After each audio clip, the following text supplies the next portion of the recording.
Shalom Bapak Ibu.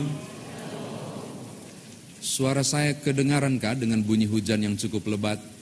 Kalau enggak, tolong teman-teman soundman untuk naikkan sedikit. Bolehkah dengan sukacita, saudara sambil senyum, memberi salam kanan kiri muka belakang, katakan damai sejahtera bagimu. Ya, sambil goyang-goyang tangannya, berbagi sukacita di hari Minggu ketiga sesudah Paskah.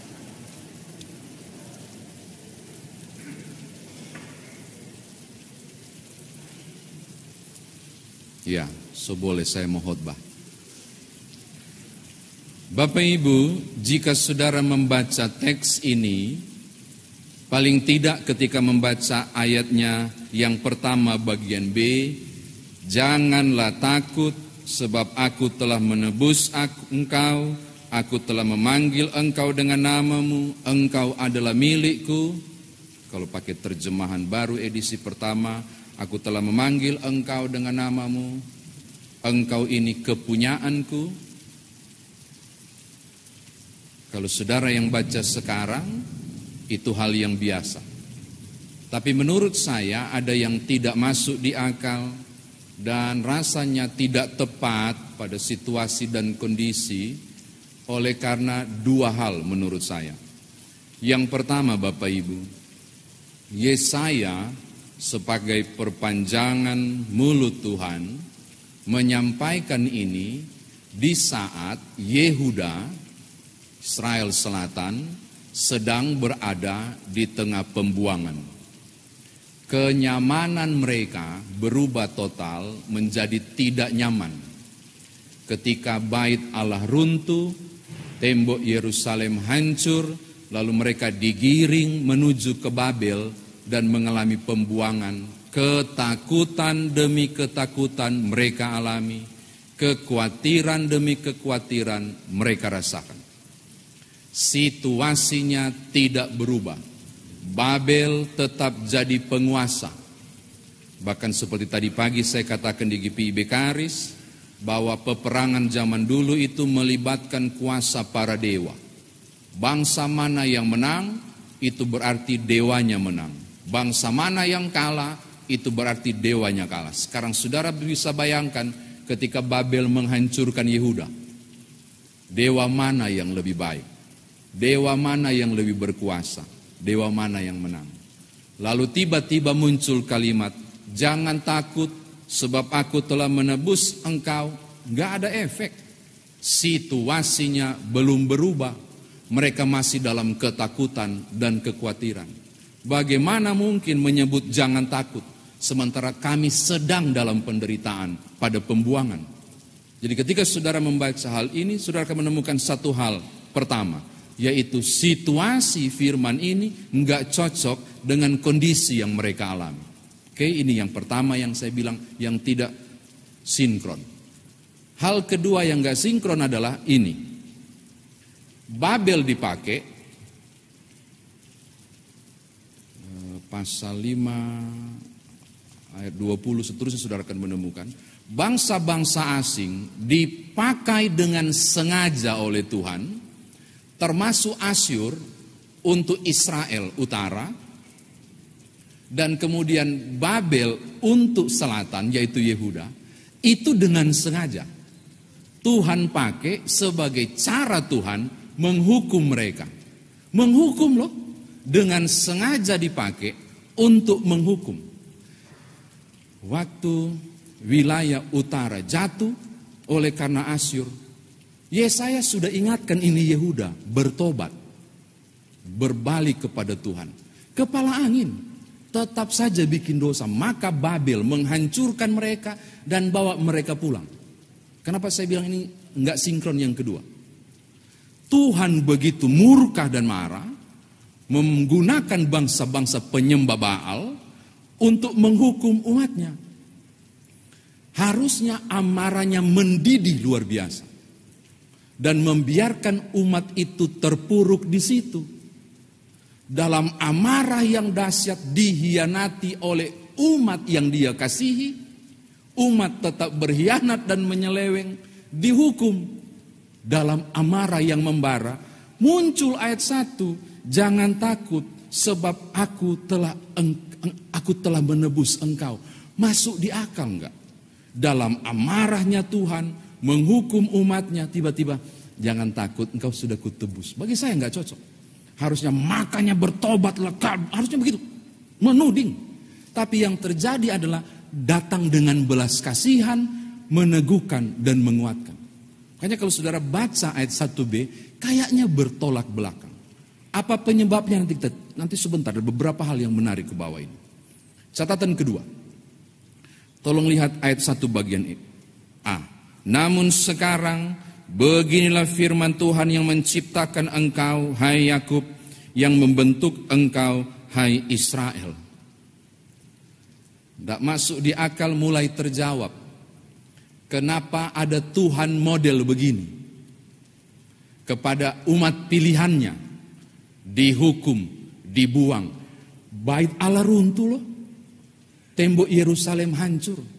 Identitas bangsa ini enggak punya.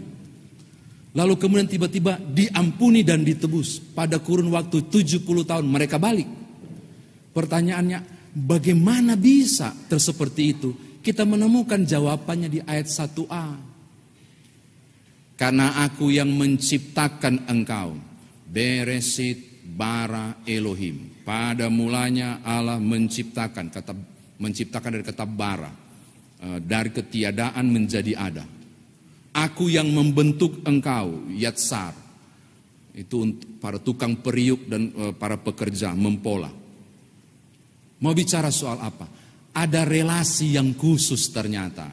Pertanyaan yang besar tentang tadi, Allah model, manakah yang seperti ini? Mau menunjuk pada sesuatu yang sangat besar tentang kebenaran ini. Apa itu?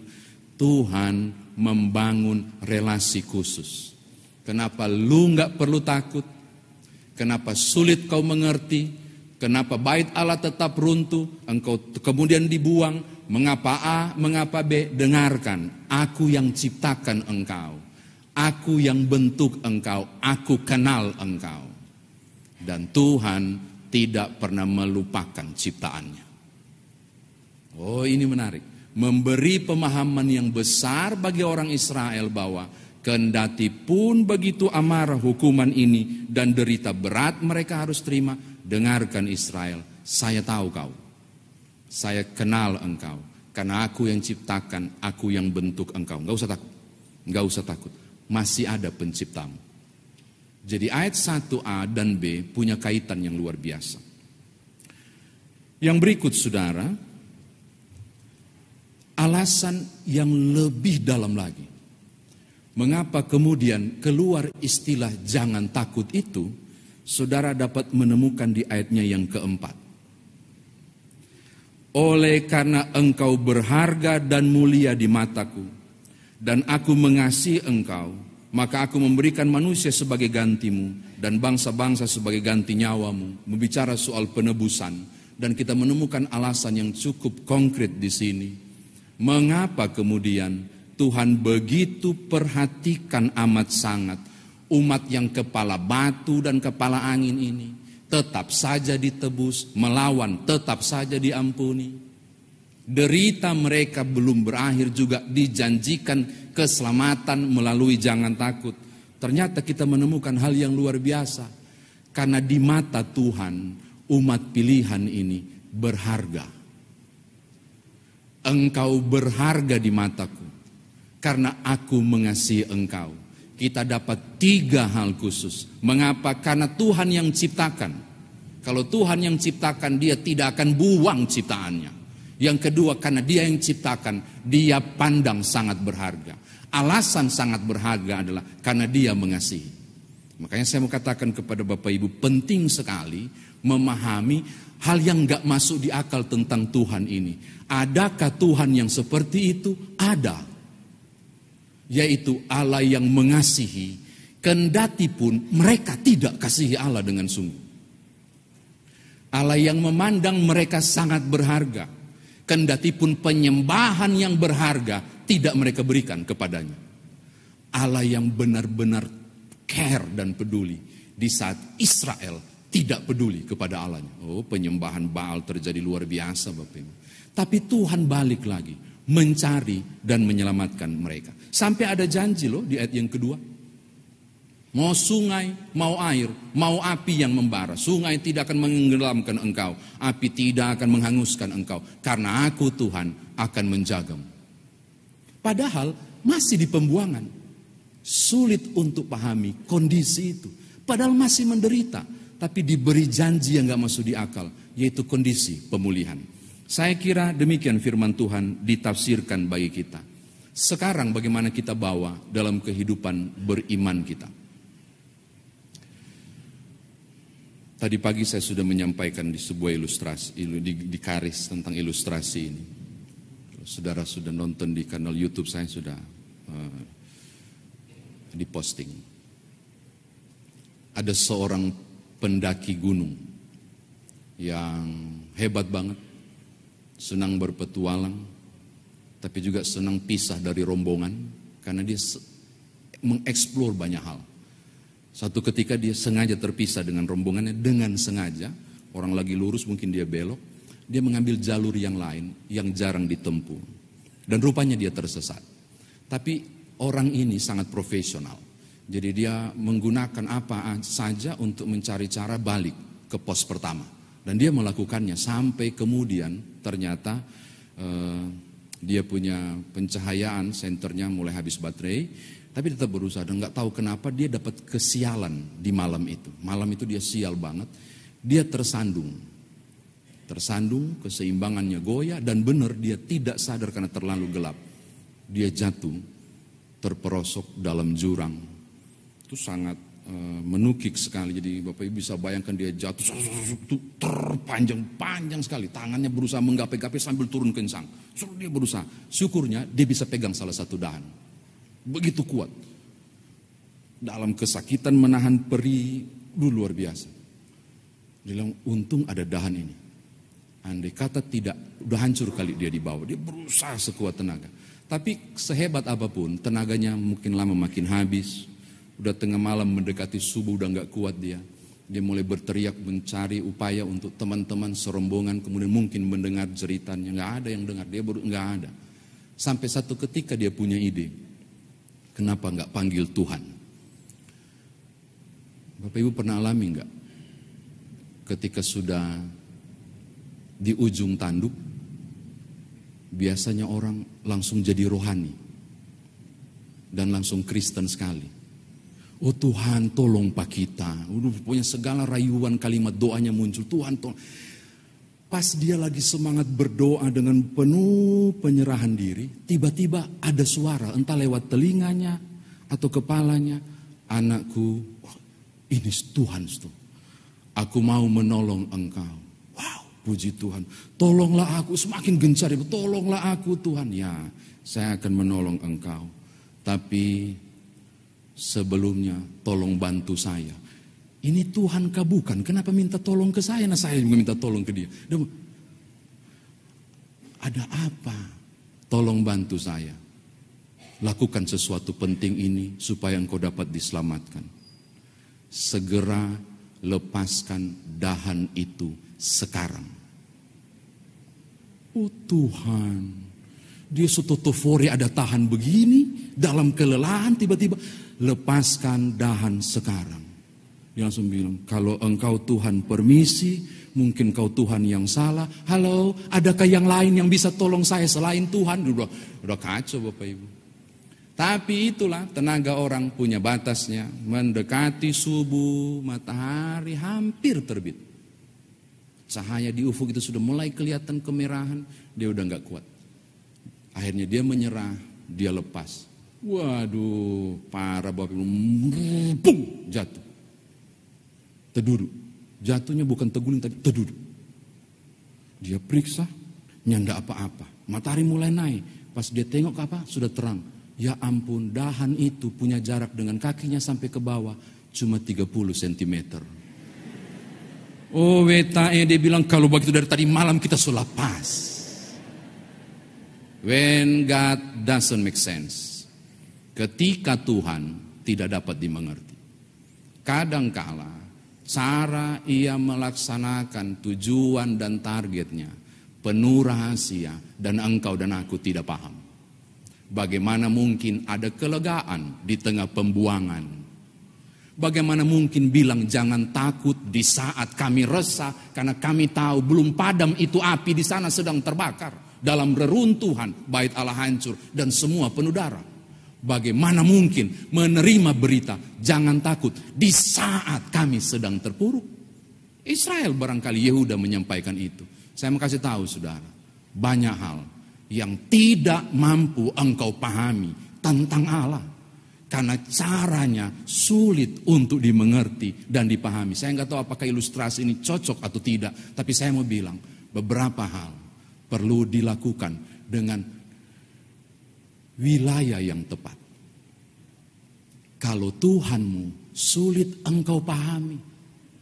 Karena logika berpikirmu tidak dapat menampung kebesaran Tuhan yang dahsyat. Cuma satu wadah yang bisa menampung Almighty God yang dahsyat itu dalam pemahamanmu. Apa itu? Iman. Makanya Tuhan Yesus bilang ke Thomas, berbahagialah mereka yang, berbahagialah mereka yang percaya walaupun tidak melihat. Jangan kasih balik ya, berbahagialah mereka yang melihat walaupun tidak percaya. Ini penting. Hal-hal di wilayah tidak masuk di akal, nggak bisa diterima secara logika. Tapi iman mampu menampung kebesaran Tuhan. Belajarlah berserah, belajarlah percaya. Amin. Aminnya loyo, saudara tidak percaya. Sudahlah. Ini yang pertama untuk bawa pulang. Yang kedua Bapak Ibu, yang tidak kalah pentingnya. Aduh, mesra banget loh kalau Bapak Ibu baca ayat yang keempat. Dan gak masuk di akal lagi dalam pikiran saya sebagai pendeta yang mentafsirkan teks ini, baca buku tafsiran. Oleh karena engkau berharga dan mulia di mataku dan aku mengasihi engkau. What? Enggak lah. Ini Yehuda kepala angin Bapak Ibu. 10 suku sudah hancur karena Asyur di utara. Mereka harus bercermin bahwa ada saudara kita yang sudah hancur di utara. Maka harusnya bertobat. Tidak. Tetap bikin salah. Tetap menyakiti Tuhan. Sampai Tuhan izinkan Babel masuk. Walaupun memang Persia diutus kemudian kan untuk bebaskan mereka. Tapi Babel masuk.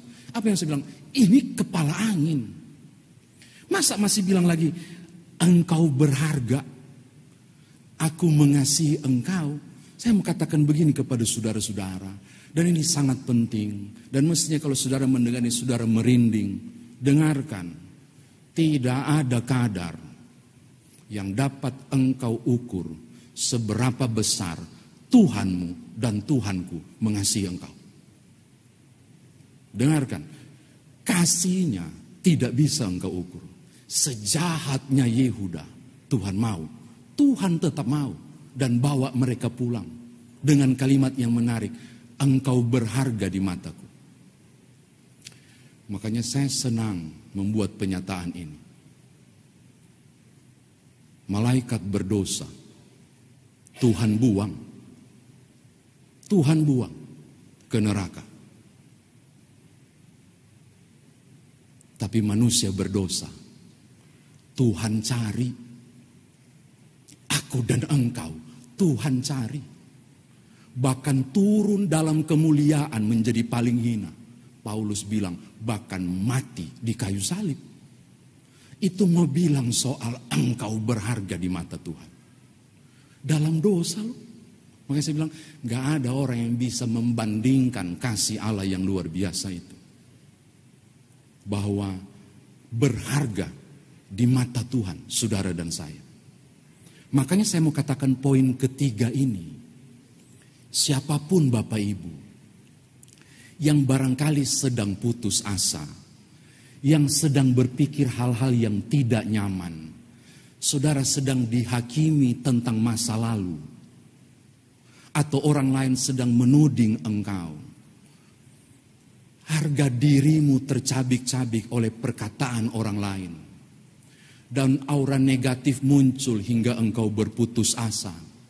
Saya mau bilang, dan ini sangat penting. Kalau bangun pagi, cari cermin. Pandang baik-baik itu cermin. Tapi bagusnya sudah sikat gigi dulu dan make up dulu toh. Lihat itu cermin, tatap mata, tumbuh mata dengan bayangan di cermin. Dan katakan begini, orang lain boleh menyakitiku, masalahku boleh belum selesai, aku mungkin terpuruk, orang lain bisa menjatuhkan harkat dan martabatku, bla bla bla, aku tidak mampu.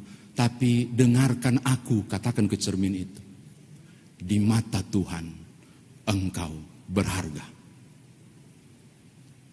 Amin. Begitu.